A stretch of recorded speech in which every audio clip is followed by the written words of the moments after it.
Hello everyone, welcome back to my YouTube channel. तो हमारे ethics वाले सीरीज में एक और वीडियो आज ऐड करेंगे and that is on code of conduct.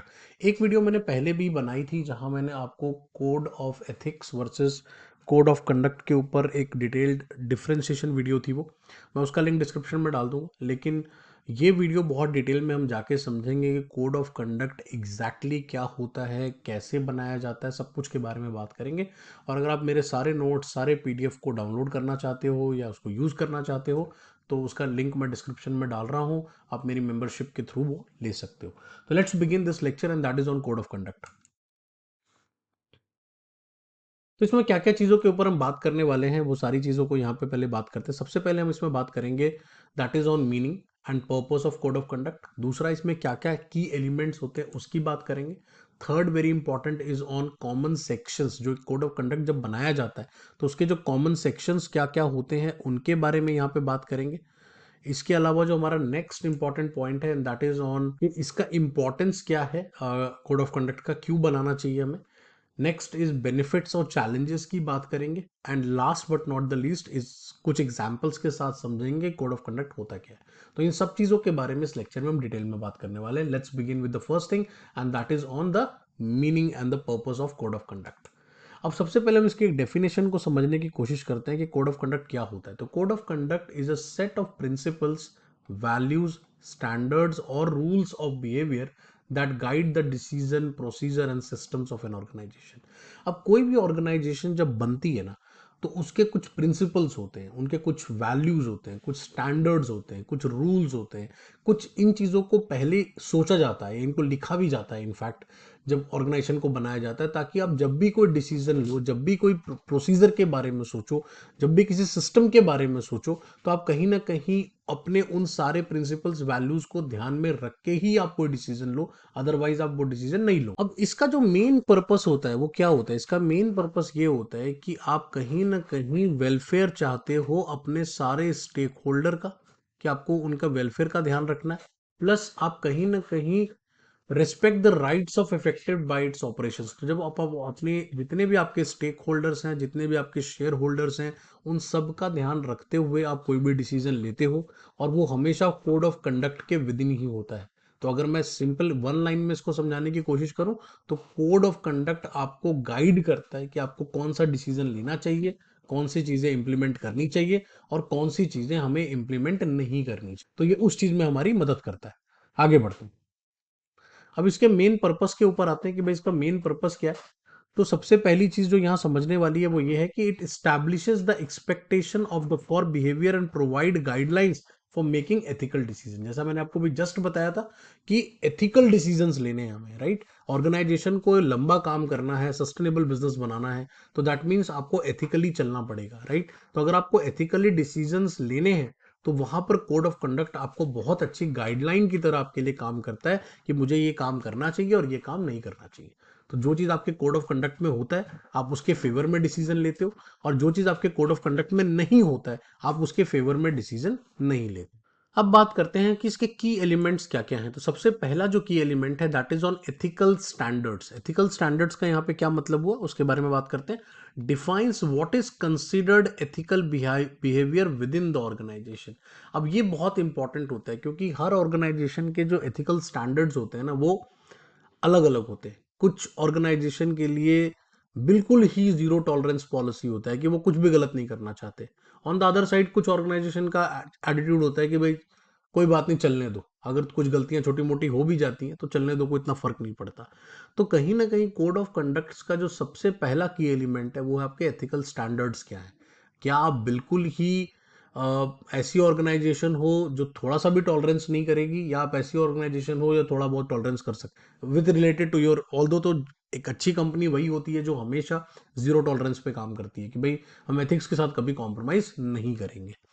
Moving on to the second point, हमारा जो सेकंड पॉइंट है यहाँ पे अब उसकी बात करते हैं, दैट इज कि कॉम्प्लायंस क्या है। कॉम्प्लायंस का मतलब ये है कि आप जो भी काम करोगे that means will always be in the rules and regulation with in the law करोगे। आप जिस भी ऑर्गेनाइजेशन में, जिस भी कंट्री में काम करते हो, राइट, एज एन ऑर्गेनाइजेशन, अब उस कंट्री के कुछ रूल्स हैं, कुछ रेगुलेशंस हैं, कुछ लॉज हैं, आप उनको हमेशा फॉलो करोगे। तो कोड ऑफ कंडक्ट में हमेशा जब भी इस बात आप बनाते हो तो हमेशा इस बात का ध्यान रखते हो that you will always comply to the rules and regulation which is enforced on you by the government.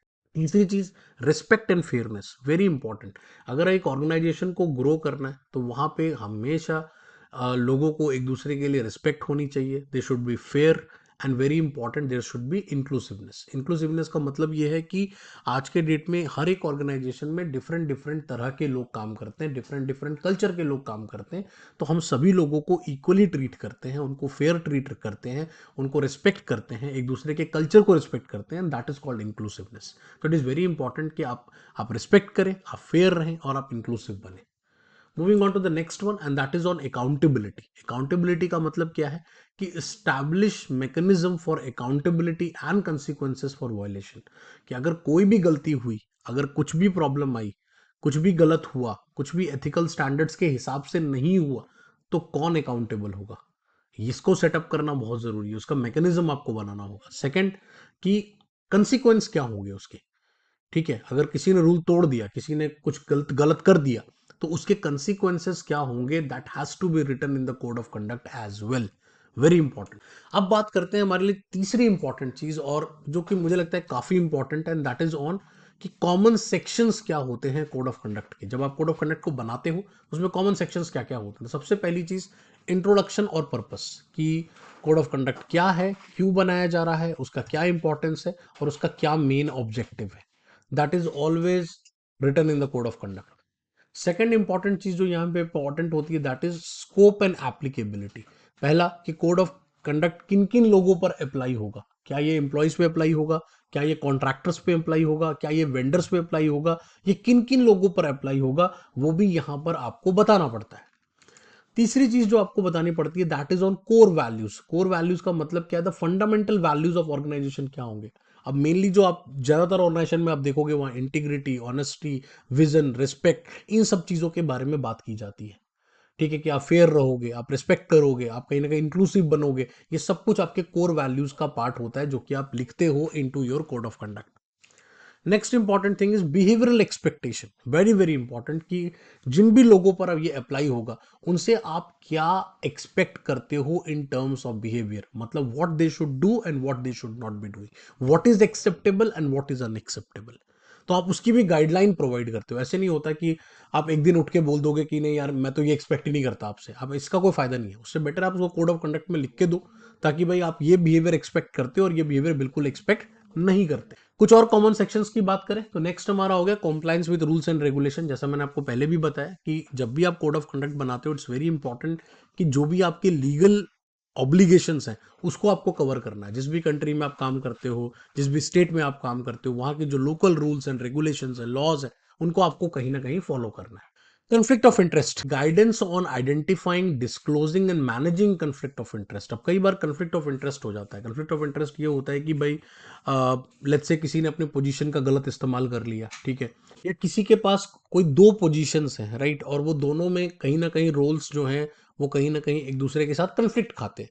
तो इन दैट सिचुएशन आपको कहीं ना कहीं उससे भी रिलेटेड गाइडलाइन बनानी पड़ती है कि आप आइडेंटिफाई करो कि कन्फ्लिक्ट ऑफ इंटरेस्ट कहाँ कहाँ पे हो सकता है, राइट, उसको डिस्क्लोज करो और उसको मैनेज करो। वेरी इंपॉर्टेंट, क्योंकि कन्फ्लिक्ट ऑफ इंटरेस्ट काफी पॉसिबल है specifically in the top management. Second important thing is confidentiality and privacy, क्योंकि बहुत सारा सेंसिटिव इंफॉर्मेशन होता है ऑर्गेनाइजेशन का, तो उसको भी प्रोटेक्ट करना इंपॉर्टेंट है। और कई बारी जैसे बहुत सारे लोगों के पास वो इंफॉर्मेशन होती है, राइट, तो कहीं ना कहीं उससे रिलेटेड भी रूल्स एंड रेगुलेशंस आप कोड ऑफ कंडक्ट में ऐड ऑन करते हो।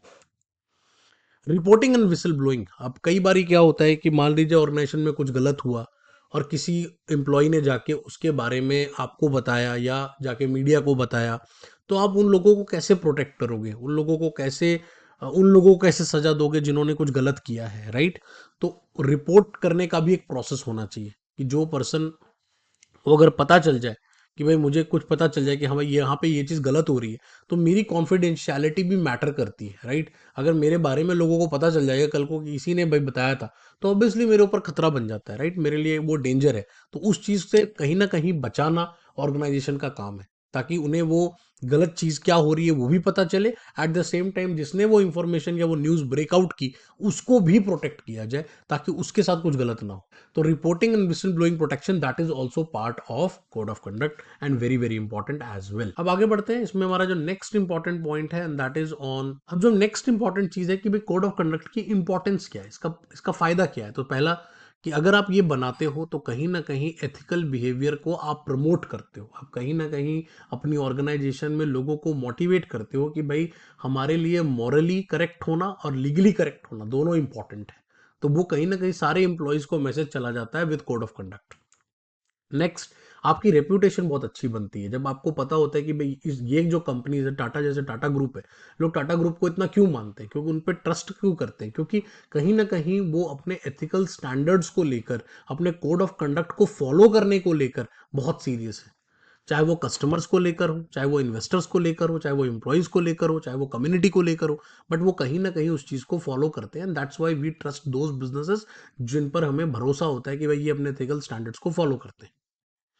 तीसरी चीज, किसी भी तरह का मिसकंडक्ट होता है, किसी भी तरह का अनएथिकल बिहेवियर होता है, तो वहां पे कोड ऑफ कंडक्ट आपको गाइड करता है कि भाई इन लोगों को क्या सजा देनी चाहिए, इन पर क्या रिस्क, क्या कंसिक्वेंसेज होने चाहिए, वो यहाँ पर क्लियरली मेंशन्ड होते हैं। तो वो एक आपको आइडिया देते हैं कि कोई भी मिसकंडक्ट ना करे, लोगों को पहले से पता होता है कि भाई हम ये गलती करेंगे तो उसका ये नुकसान हो। Next is fosters a positive work place culture. बहुत इंपॉर्टेंट है कि एक रिस्पेक्टफुल कल्चर बने, एक इंक्लूसिव कल्चर बने, ताकि लोग खुशी खुशी काम करें ऑर्गेनाइजेशन में, और लोगों का भरोसा बने ऑर्गेनाइजेशन में कि ये ऑर्गेनाइजेशन गलत नहीं करती, इन लोगों के साथ फेयर रहती है।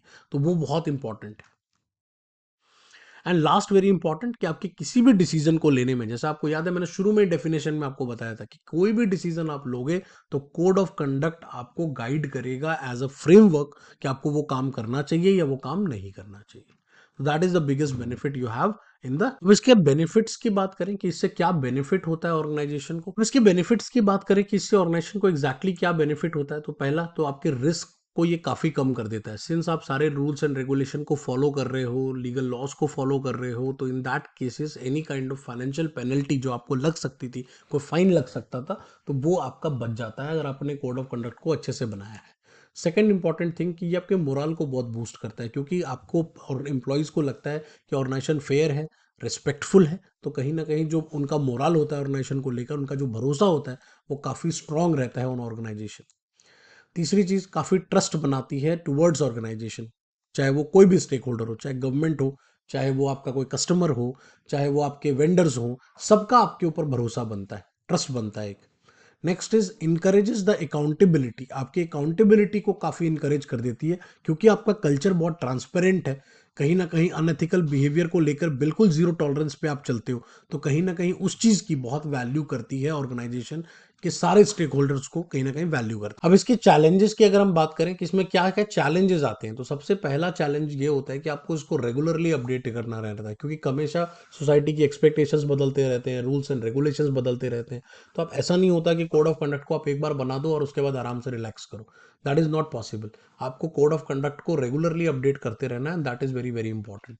The second important thing is ensuring understanding. अब कहीं ना कहीं employees must fully understand the code, that is very important. कि आप जो बना रहे हो वो कहीं ना कहीं सारे एम्प्लॉयज को समझ में आना चाहिए कि आपने क्या बनाया है, और वो कहीं ना कहीं उनके दिमाग में रहना भी चाहिए, इंटरनलाइज होना चाहिए कि हाँ हम बिलीव करते हैं इसमें और हम फॉलो करेंगे इसको। ठीक है, ऐसा ना हो कि वो just like a piece of paper, ऐसा नहीं होना, जो कि मुश्किल है, इतना आसान नहीं है। लोग उसको पीस ऑफ पेपर की तरह ही देखते हैं, आधे से ज्यादा लोग तो उसको पढ़ते भी नहीं है कोड ऑफ कंडक्ट क्या है। इसके अलावा इसमें यूनिफॉर्मिटी होना बहुत जरूरी है, it has to be across all the levels, चाहे नीचे के लेवल पे लोग हैं, चाहे वो मिडिल लेवल पे हैं, चाहे वो टॉप मैनेजमेंट है, सब पर ये इक्वली एप्लीकेबल होना चाहिए, जो कि करना थोड़ा मुश्किल है, क्योंकि अक्सर ऑर्गेनाइजेशन क्या करती है, जो नीचे वाले लोग होते हैं, जो मिडिल लेवल पे हैं, लोअर लेवल पे हैं, उन पे तो ये इन्फोर्स कर देती है, बट जब टॉप मैनेजमेंट के लोग वही गलतियां करते हैं तो उन पे वो इन्फोर्स नहीं कर पाती, and that is the biggest problem with code of. Next is balancing specificity and flexibility.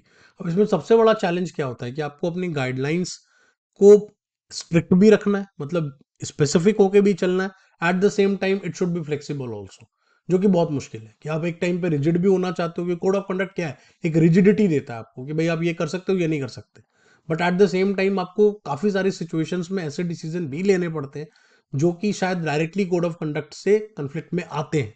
तो that is the reason why इसको rigid as well as at the same time flexible रखना एक चैलेंजिंग काम। अब कुछ एग्जांपल्स की बात करते हैं, कोड ऑफ कंडक्ट के कुछ एग्जांपल्स क्या क्या हो सकते हैं। तो पहला हो गया भाई कि किसी भी तरह का अगर आप जैसे एंटी डिस्क्रिमिनेशन और हरासमेंट को लेकर के आज के डेट में हर ऑर्गेनाइजेशन में इसकी पॉलिसीज बनाई जाती हैं।